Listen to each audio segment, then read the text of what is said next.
আসসালামু আলাইকুম প্রিয় ফেসবুক বন্ধুগণ, কেমন আছেন সবাই?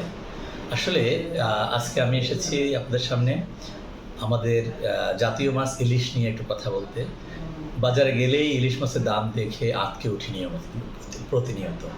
তো গতকালকে বাজার থেকে আসার সময় ইলিশ মাছ কিনলাম এবং আমার কাছে তখন ইলিশ মাছ নিয়ে যেই বোধোদয়টা হলো, সেটি আমি আপনাদেরকে আমার স্বরচিত একটি ছড়ার মাধ্যমে শোনাতে চাই।